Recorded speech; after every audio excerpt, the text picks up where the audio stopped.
Okay, so this is part 2, same day, different video.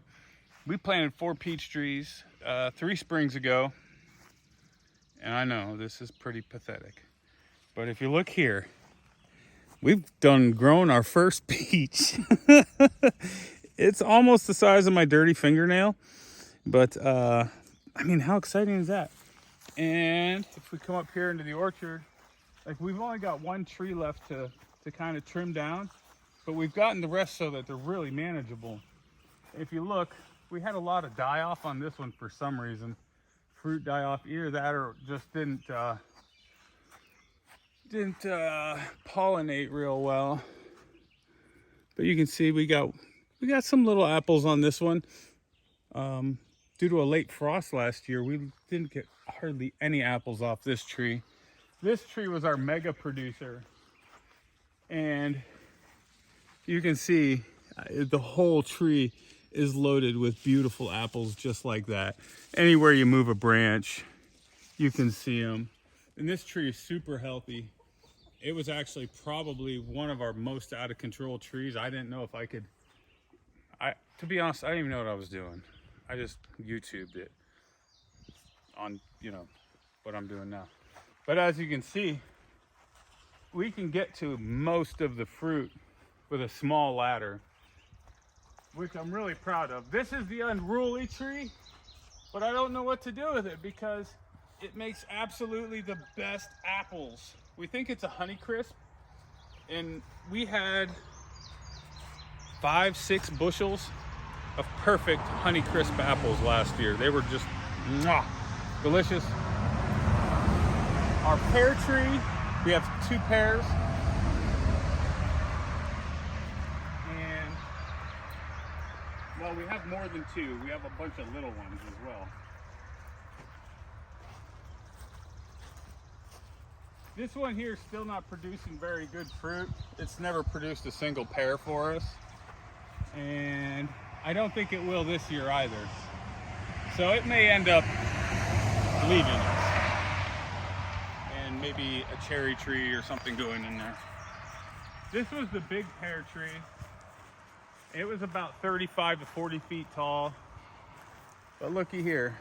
These are some of our first pears that we may be able to harvest. This tree's not completely better yet. It was a sick pear tree, so we still have a little bit of a fungal issue that we're trying to find an organic remedy for. But as you can see, we have lots of pears, and that's the biggest they've gotten. Before the die-off would happen very early in the spring, and we'd never get a pear bigger than that because there were so many. So the tree tried to protect itself, basically. This is what the kids call the family apple tree. I don't know why. I think it's because they can sit on the branch. Tucker, why do you guys call this the family apple tree? Daddy just told me that one day. Oh, okay, that makes sense. This is probably my favorite tree. I think this is everybody's favorite tree because you can hang on the branches and do whatever. But this makes wonderful fruit as well. And I mean, I know I'm probably gonna bore everybody, all 30 viewers worldwide. But we have beautiful little apples on it. And this one was so unruly. It was bad when we first, rediscovered the orchard. Up here we got 2 little pear trees. They're holding on for dear life. And Tucker here will probably be the beneficiary of any pears that ever comes off of this. We probably will not. I'll be the first to get to them too.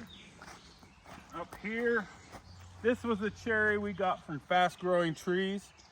Beautiful tree, but unfortunately, we're in the midst of a heavy drought here.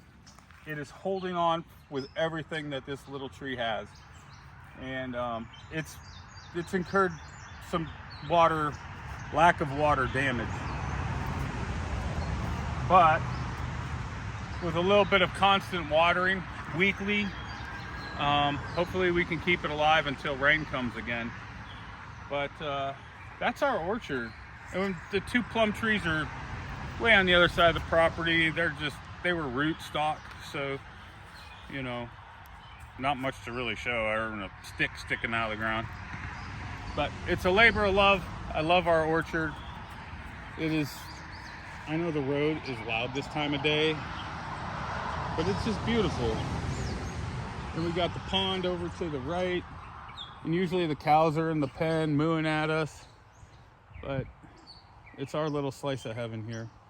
But anyways, that's all I got for now. Tucker, do you want to tell them? And be good to one another.